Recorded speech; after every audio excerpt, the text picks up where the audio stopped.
Yo, this is BadHabitz from Split Profits on the MPC series. Big up Rings of Saturn. Big up everyone watching. My musical influences and background, like a lot of kids, I went through learning a variety of instruments like piano, drums, saxophone, that sort of thing. So I never really stuck with one, and it wasn't until I was about 16 and I went around my friend's house and he had a set of decks and he was mixing jungle on them, and to me this was just the next level thing. I didn't really understand it, but I knew it was good and I liked it, and I started playing around on friends' turntables and stuff, and that's when I really started to get my buzz for music and getting into how it's made and the sound, rather than just sticking on a tape or a CD of my favourite band at the time.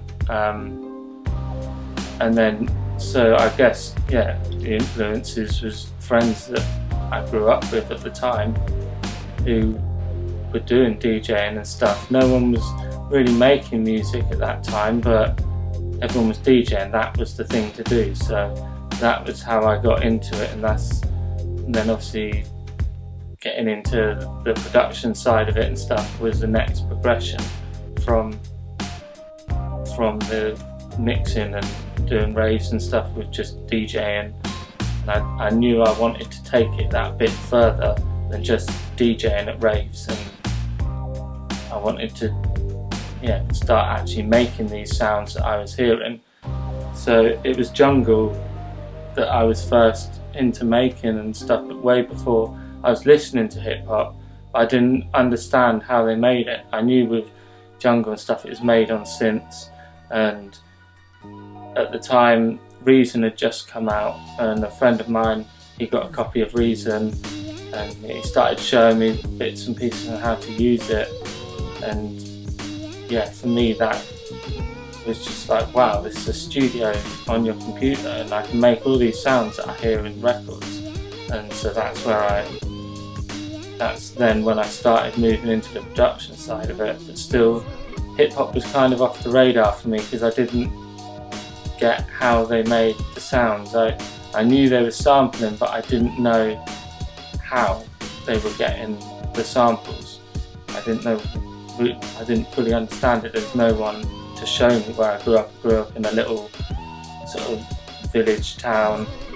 It was a small place, and yeah, no one was really doing hip hop. We were just listening to it, and so from there, from making jungle, it wasn't until a few years later that a friend of mine, he'd been living in Bristol, and he had linked up with the old SFDB crew, Second Son, etc., and he was making tracks with them, and he come back to me and he was like, listen to this music I'm making, and he was making hip hop, and I was like, this is like, sounds like the records we've grown up on listening to.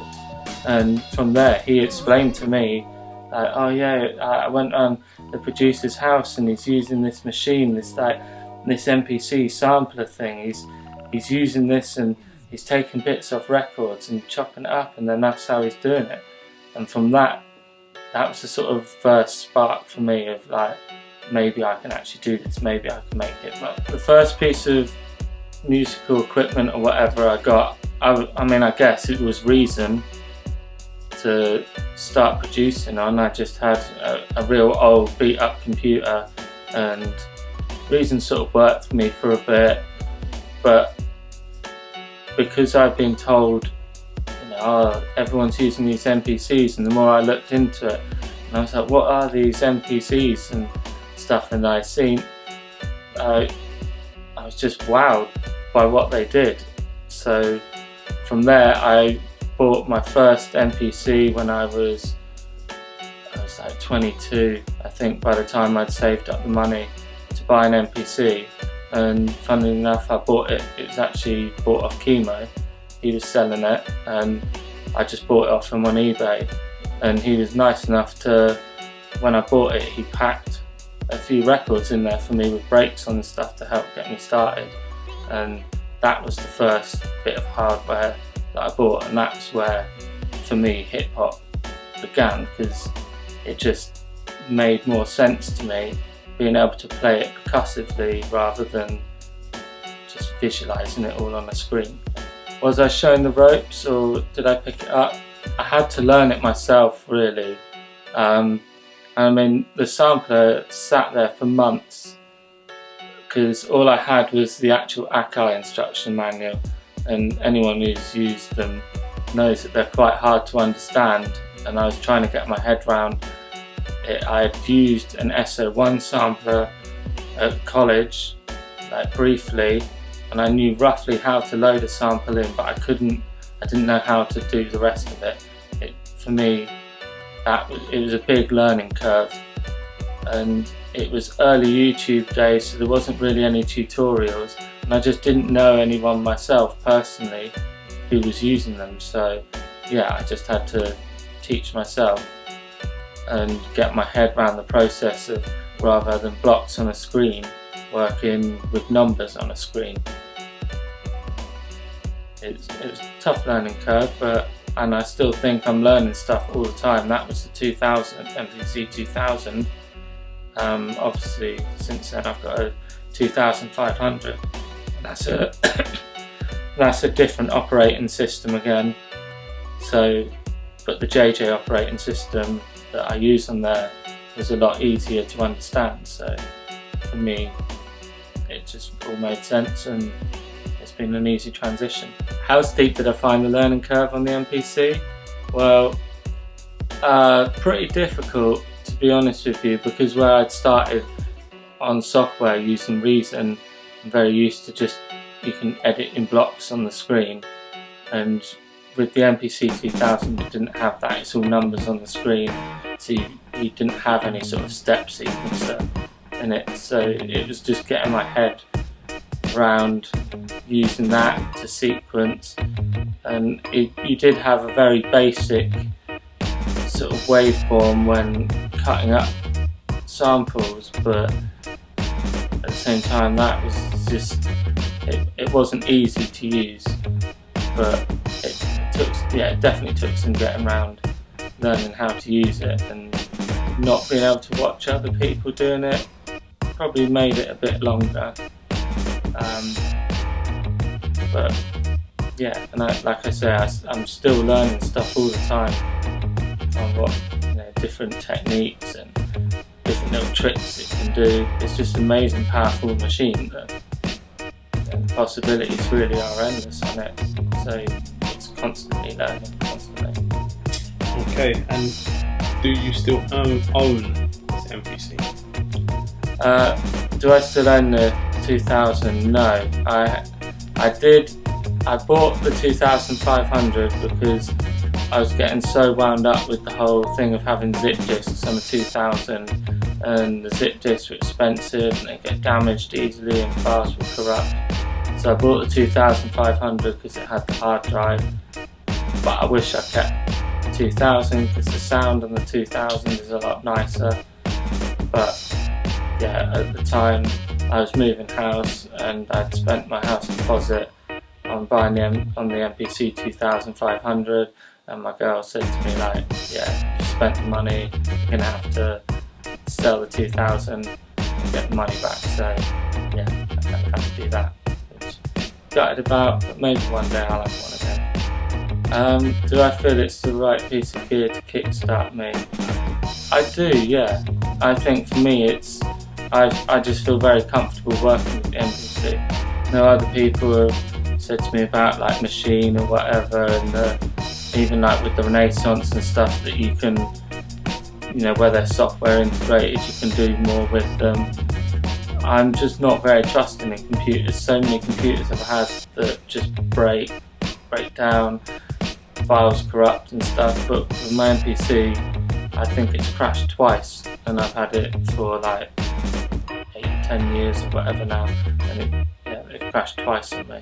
So for me that, it's a no-brainer. Musical equipment I use nowadays, well, still really the MPC 2500 is my workhorse. That's what I tend to do most stuff on, where it's just reliable, I've got the Arturia Synth as well, which it's got some really good sounds on it, and I use it a lot for bass lines and stuff. But that being in the software realm, again, I don't fully trust it, but it does what I need it to do, and I'm happy with that. Other than that, I might use a few sort of percussion instruments here and there for drums, just layers and stuff, or you know, maybe a guitar or something like that. But other than that, that's me with my equipment. I keep it basic, keep it simple, it's what I know. Do I prefer hardware or software? Well, I know it's this big battle people have. I do prefer hardware just because it's, to me, it's more reliable. A lot of the time it just works. Whereas with computers, they can be, so many things can go wrong. You can get bugs, computers, they crash, files just corrupt for no reason, they just decide they're not working. And I know there's the possibilities with computer-based stuff and software. I know that some software now is just incredibly powerful, but I see it depends what you need it for. And for me, making hip-hop, I like doing hip-hop the way it's always been made from records and into a sampler. And so for me, the hardware has just always been the logical option. That's what's been stable for me. It's worked, and I'm happy with it. So for me, I'm definitely a hardware guy. My favourite brand of musical equipment, well, I suppose I've got to say, I don't know, I guess I'd have to say really the Technics turntable, just because it's just an amazing piece of equipment that it's not really changed in years. And I mean, I've had my decks about 15, nearly 20 years, and they're still going strong as ever. You can't beat them, you can't fault them. So equipment like that is built to last, yeah, you can't beat that. There's so much stuff nowadays that, you know, I've had keyboards and stuff that you buy and they break really easily, or keys stop working, and you know, yeah, the Technics turntable has been my most reliable, strongest piece of equipment, and it's been really important because obviously that's what I sample off of. So for me, that's my most important bit of equipment. What would I recommend for a beginner? I would say if you were thinking of buying hardware, I would advise getting an MPC just because that's what I know. But from what I hear about like Machine and stuff like that, is nothing but good stuff really. Everyone says how amazing it is. So I mean, I don't really know the sort of prices on them. I think even with the MPCs now, you get that MPC studios and stuff like that, the ones that link up with computer, and I don't think they're overly expensive. So it just depends on your budget and how much you're willing to invest in it. Because obviously if you buy like a top-end MPC, it's going to cost you a good few £100. Do you want to invest that? Whereas like with software, you know, you can pick up some software, you can either do it pirated like some people will do, or you can buy it, and a lot of software now is relatively cheap. It's not that much to buy. So if you're just starting out and only just having a play around, you're not that sure, if you maybe start on some software or like a cheap sort of software hardware type thing, an MPD or something like that. But if you really want to invest, then I'd say yeah, get the MPC. My views on sampling, I'm pretty open with it myself. I've got a couple of rules that I use for myself, and that's that drums have got to always be off vinyl. I can't be doing this ripping MP3s for drums. I know that MP3s are good quality now, but for me there's just something about the sound of drums off vinyl. You can't beat that, so all the drums have got to be off vinyl. When it comes to e-digging and stuff, I know a lot of people, you know, it's one of these things. I know a lot of older heads who are like, no, you've got to go out and dig the sample and do the work. But nowadays things have changed. We have this amazing source on the web and it gives you access to records that most of us would never be able to afford anyway, but they're dope records that have got dope stuff to sample on, and how else are you going to get them? If someone's got an MP3 upload, you're going to sample that. Obviously, if it's really bad quality, you might want to think twice about it.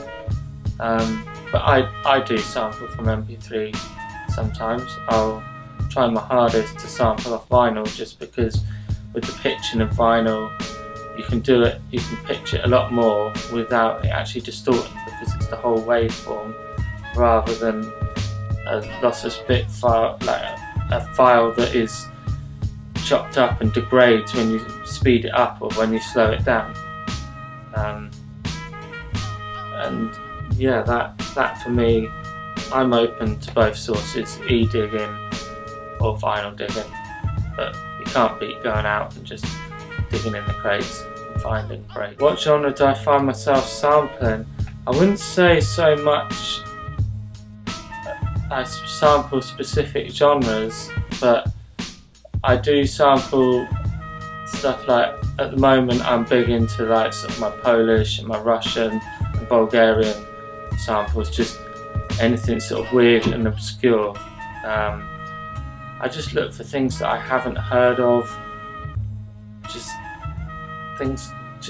trying to find a different sound. I try to steer away if I can from sort of the bog standard like soul and funk, because so much stuff has been used, and not saying that people don't make fresh stuff, there's a lot of people making fresh stuff out of it, but for me I get very caught up in other people's ideas if I start sampling that stuff, so I prefer just try and find more avant-garde, like spaced out, maybe like sort of proggy stuff. I do like a lot of proggy stuff and jazzy stuff that you can just take little bits and pieces from and just make it into your own thing. Do I share my sample info with people? Yeah, if you ask me.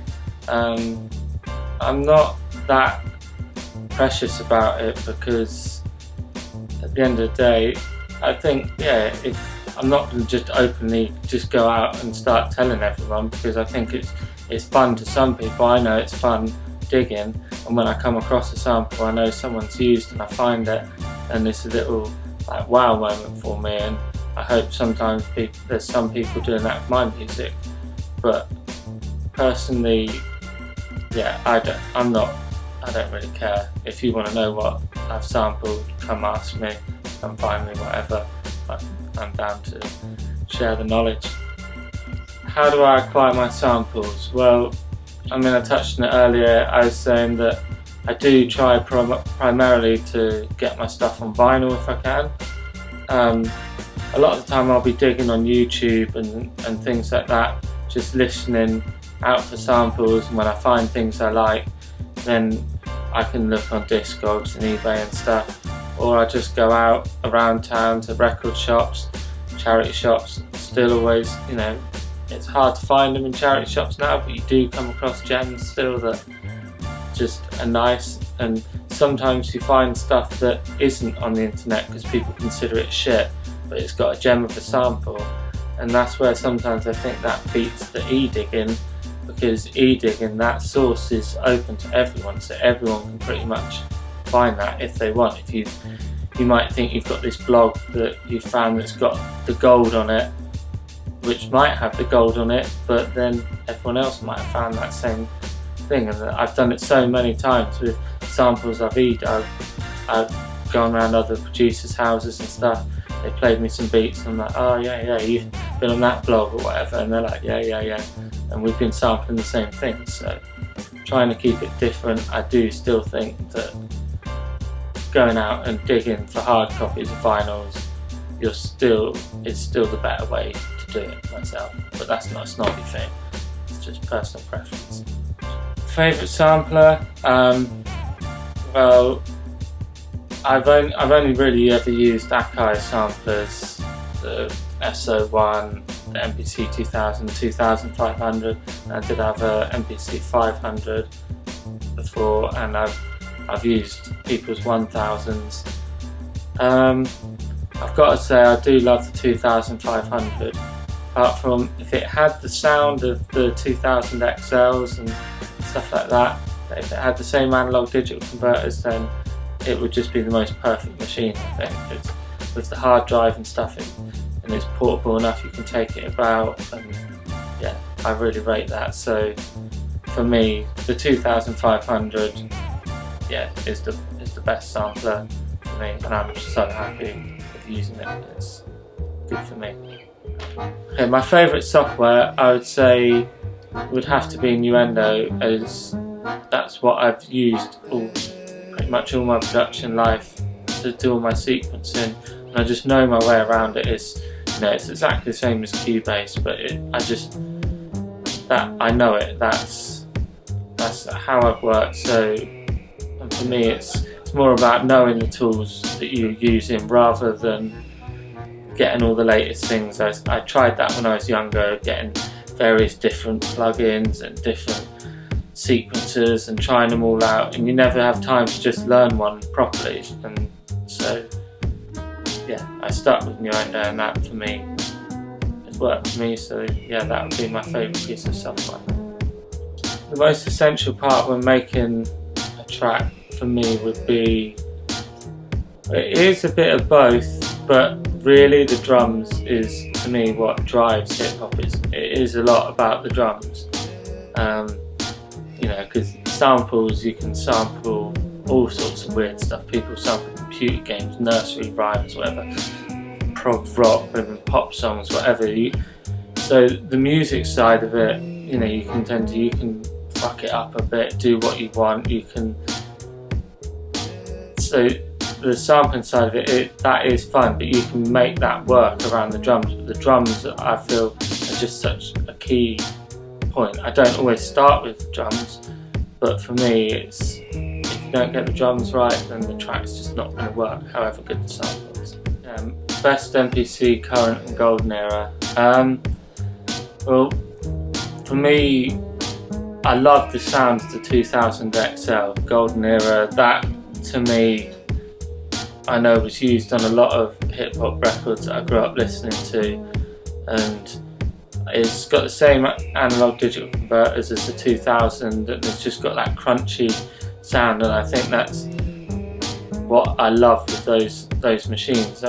I know, like, people talk about the 60s and the 3000s and stuff, but I haven't used those myself. So, and I know again they were used on tracks, but for me, the 2000 XL and 2000, they're the ones that I've used, I've seen being used, I've heard, and I know what they've got. So for me, they're the golden era sound. For new MPCs, again, it has to be the 2500 for me, just where it's standalone, it's got the hard drive, and I use the JJ operating system on it, which is a really easy operating system to use and get your head around. I mean, even if you are someone who's used just sequencers on a computer before, there is even a step sequencer built into this one, so you can even use it in step sequencer mode if you want. And again, I mean, I hear like Machine and stuff are really good and really powerful, but I haven't used them myself, so I can't comment too tough. So yeah, 2500 would be my pick for the newer school MPCs. My two favourite instruments would, I guess, well, number one would have to be the organ, like old school sort of 60s Hammond organ and stuff. I just love that sound, and I really want to get one in my house, but I just don't have the room for it. But I would, yeah, I really love the sound of them. My second favourite instrument, I guess the drums, really, just because the rhythm, like, I just love rhythms, and there's so much you can do with drums, and obviously they're loud, and we all like loud music, so drums are loud straight away. And yeah, I love drums, they're loud, good sound to them. Can I play any musical instruments? Well, Yeah, a little bit. I mean, obviously when I was young, I took piano lessons and I played saxophone and played guitar a bit. I wouldn't play any to a level that I'd be happy sort of playing out, playing a show or anything. But I can play enough to get by if I want, you know, because especially from when I was making drum and bass, and a lot of it's making up melodies and stuff. So I did do a lot of keyboard playing and stuff, and so it has helped me. There's a lot of the theory and stuff I remember, but yeah, to me now my musical instrument is a sampler, which it is an instrument, so yeah, I do play an instrument. If I could learn to play any instrument and I had like access to the funds and stuff to do it, I think I'd love to try and like play the harp. That's one of those instruments that just looks crazy and looks good fun to play. I've never had a go on one, but I'd like to, and they look fun to play. It's kind of like, I see it as like with all the picking, it's a little bit like scratching on turntables, like the finger movements, and yeah, I think it'd be good. Yeah, I'd like to learn the harp. If I could have two producers working with me here now, I'd have to say Apollo Brown. He's, yeah, just nuts, so sick. And I'd say Ill-Informed as well. Ill-Informed, he's just a don. He's just so sick. Yeah, really good producer. I rate everything he does, don't fail. So those two would be ideal choices for me. But if I could pick two MCs to work with now, I'd have to say Raekwon would have to be one of them. He's just that ill spitter. Yeah, I've just always rated him. His style, his tone, his sound. Yeah, he'd definitely be one of them. My second MC I'd probably go with, I'd want to get Blade out of retirement, because Blade was one of those UK MCs I just think was so sick, just had such a ridiculously good style, and he was so good, and I just wish he was still doing stuff really, and I'd love to get him on track. Top three producers and why. As I mentioned, for Apollo Brown, for me he's just got something special about him. The way he'll take samples that are just well known, blatantly already used samples, other people have already flipped, everyone knows what the samples are, but he just flips them in a next way that is just, yeah, he just astounds me. Pretty much everything I've heard of his has just blown me away, and pretty much he's one of these producers where pretty much every album he does, I can just sit and listen to the whole thing, like start to finish, and not skip tracks. And there's very few producers, I think, who can make albums, full albums, that you don't have to skip tracks. I'd say my second favourite producer would have to be Stoop from Jedi Mind Tricks. For me, like, he's just the god of just sort of modern day hip hop, really. Like, I really think he's just one of those people. He's just brought in those like hard drums and brought a lot of melodies into beats, rather than just like having sort of bass lines and horns and stuff. He's taken it to using full melodies and structuring tracks into songs. And for me, yeah, he's just an incredible producer. Yeah, my third producer, I'd have to say Ill-Informed. Just because I think he's an incredible talent out of this country that, you know, I know he's got all his stuff he's done with High Focus and RLD and stuff, but, you know, I don't know how many people sort of realise that he's done tracks like with like Vinnie Paz and Army of the Pharaohs and stuff like that, and I just think if you really listen to his stuff, I just think he's flawless. Like, pretty much every beat he produces is just amazing, and he's so young still as well. I think he's just really got a talent that exceeds a lot of other producers in this country. Like I do think he's a league above the rest of us. Like, he's a very talented kid. People I'm feeling right now, obviously my Donny Bailey's Brown, like he's another really gifted guy, just amazing sound, and he's so versatile in what he does as well. Samaya as well, like really inspirational, especially for the instrumental stuff. He's just a killer. And from like TPS crew, Strange Neighbour and Jack Diggs, like their beats, those two, like I think they're really underrated with their beats. They make some really sick beats. Then MC wise, yeah, I mean, I would say like M9. He's just, to me, he's probably one of the best MCs this country's ever produced. Other MCs that I'm feeling right now. Obviously, I like a lot of the older MCs like Capo, people like that, and obviously like Chester P and people like that, the older school. Yeah, another crew I'm feeling is a crew called Jungle Brown. They're sort of London, Bournemouth based. I think they're going to be doing big things. I think they're just releasing their debut album, and those guys pretty unheard of, I think, but I predict they're going to do some big things. I really rate them. Yeah, that's it.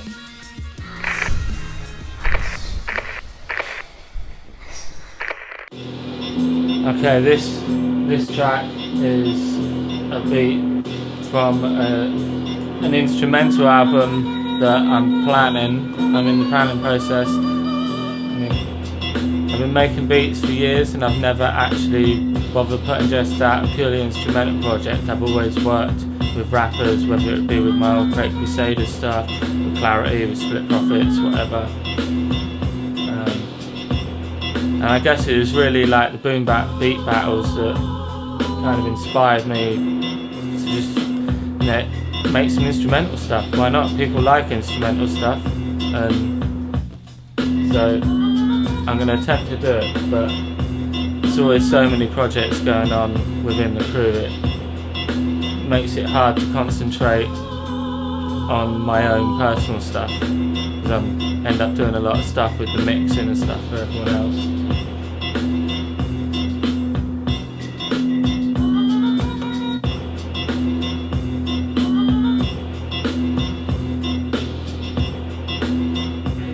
Okay, so the second one again is off the Five Life Cypher remix album.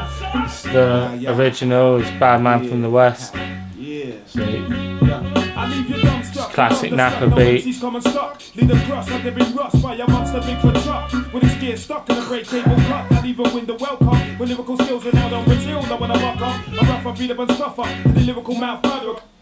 Okay, so you get the idea of that one, but you should already know the track.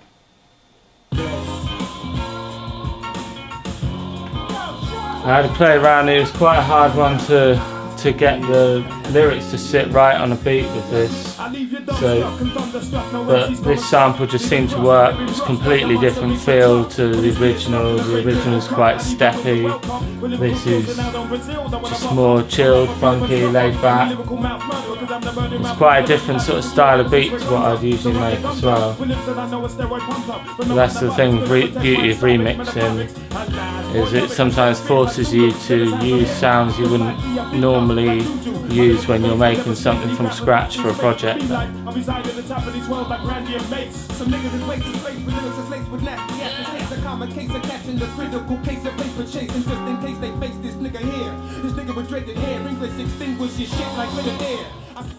These next couple of tracks are taken from the Split Profits album. This track, Funky Dory. We be keeping it all funky dory. The more we rap, the more these whack cats take a small leap back. Stay ahead of the game like we're doing glory laps. The guy So it features that kid up front, Ebonic, Paro. It's one of those sort of fun tracks really where when I was actually making the beat, it started off without this sample over the top. The original layer, it was just Ahead of the game like we're doing glory laps. The gang's mucky, our presence makes you all retract. like a Apply jazzy pressure to bass line. degenerate fools, send them to school so they can sharpen up the lead in their tools. But then, as we do when we're playing around with our beats, I mean, I was just playing around with some other samples over the top of it for a laugh, and then just worked really well. And yeah, we all liked it. We got this down. Made it onto the album. So they can sharpen up the lead in their tools. I spit harder than doing kick-ups with a medicine ball where you fall beneath me. You're sort of cheesy, while I make this look sort of easy. I stay reckless and wavy, fresh as a daisy. I ain't stepping foot in your rave unless you're begging to pay me. Obviously, babe, ain't got my... Next one, again, taken from the Split Profits album. Delta Bravo Kilo. Go cop that if you haven't already.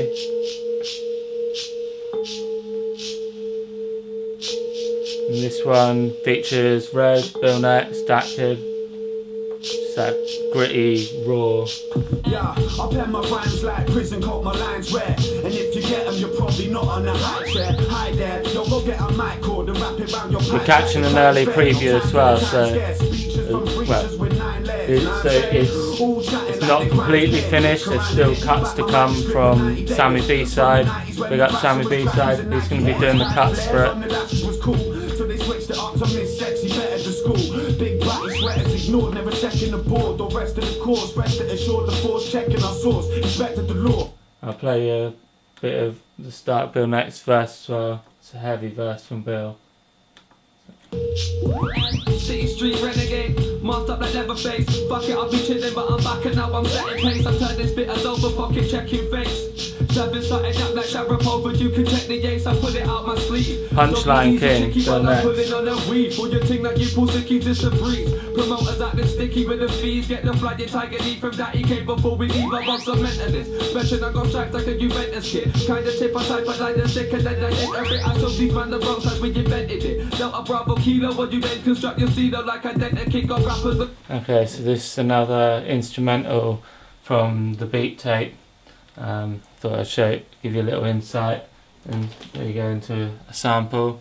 You go Iowa, Yonea, some dude playing it looks like that serial killer from Japan, but yeah, it makes some nice recording music.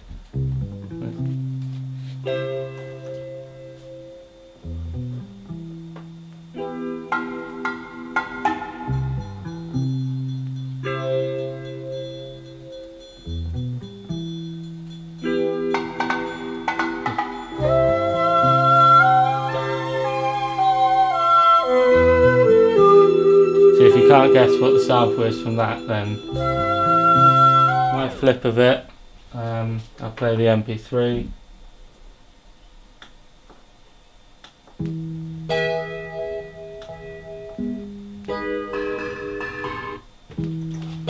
And we just kept it quite down tempo. It's just that sample, those little timpani drums or whatever they are in the background, just really nice. Another thing you'll notice from me with a lot of my beats, I always end up having to put a vocal sample over the top of it somewhere. It's the must. I find vocals, just stick a little vocal over the top of the beat and it can just polish it off nicely.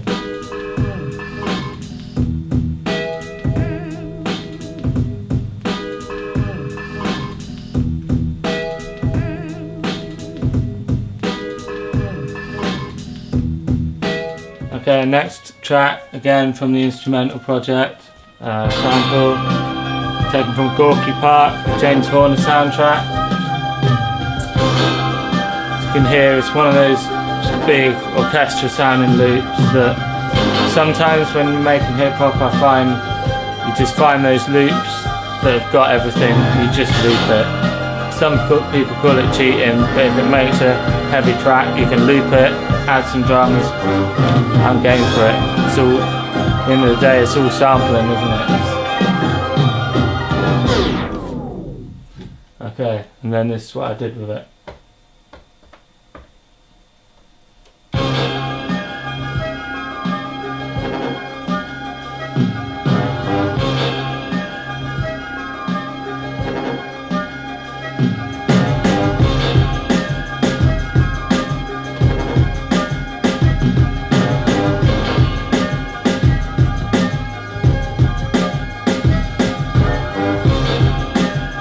As you can hear, really, I haven't done a lot to the loop. I kept that mainly the same, just found a nice big drum break, stick over the top.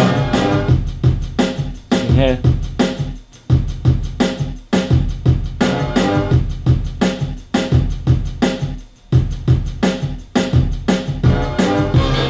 Yeah, it's all about a good drum break. I definitely find one of the most important things is getting your drums right, and then with the sample behind it, that can, that obviously does add to the rhythm of the track, but the most important thing is get your drums right.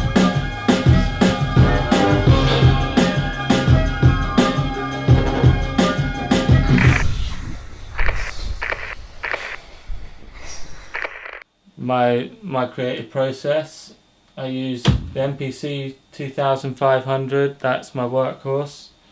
I have this Arturia analog lab, which it's a good synth, but it's a nightmare to register, so I wouldn't ever advise to buy any Arturia stuff, because trying to register it is just a nightmare, and so I haven't been able to get all the full sounds, so yeah, don't buy Arturia. I obviously use my Technics 1200s and 1210, stack of vinyl, and that's basically me. I use Nuendo for sequencing, which is very similar to Cubase. That for me has been my workhorse ever since I started. Everyone tells me update, but I'm happy with the tools that I use. I don't really go about getting all fancy plugins and stuff. I just, I get the sound off the records. Now, I'm going to run through a beat.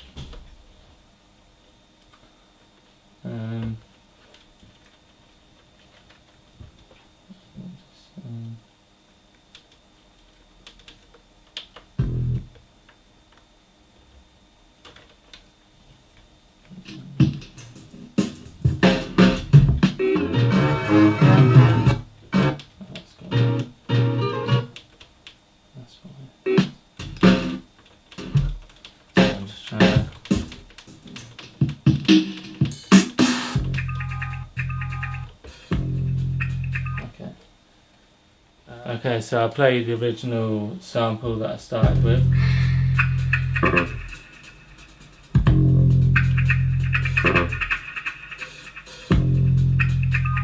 It's that nice big bass line. And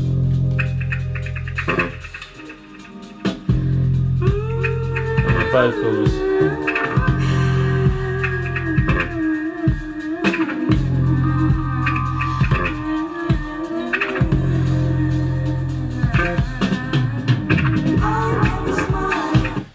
Goes into all kinds of weird funky stuff. So I originally started the beat.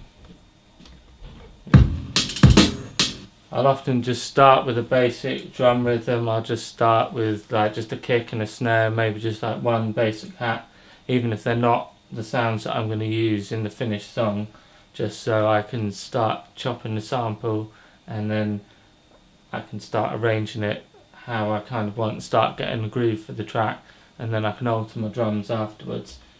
So the track started up,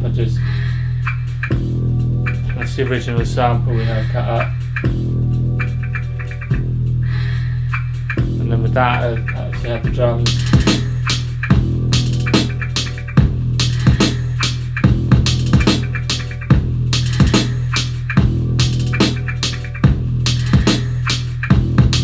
was just playing around, I felt that it kind of needed a bit something extra over the top of it. So digging around, and I found this nice little sample here.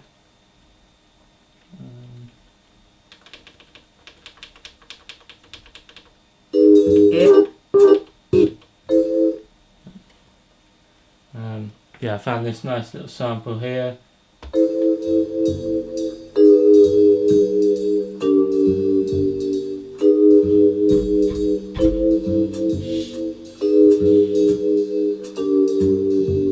Again, it's got the bass line. The bass line's not that prominent, so it was just more about the high end sounds on that, and that's what I kind of wanted to fill in on the beat. So I've chopped that up and filtered it up a bit. And the lights me. Oh no. And then yeah, when layered over the top of the rest of the track, this is how it came out. It was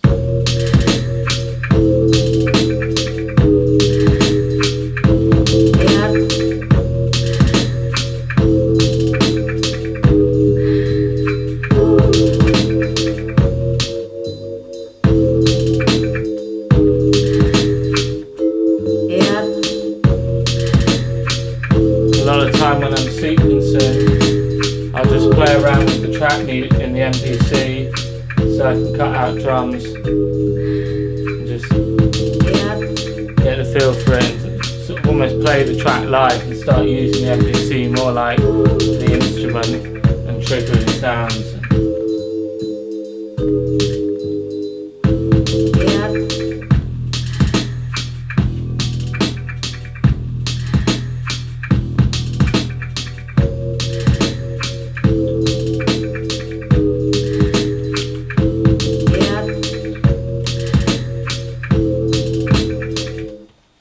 Obviously from there, well, I tend to make a basic loop like with this. This is a track that is hopefully going to be used with the project with Upfront and Dat Kid, and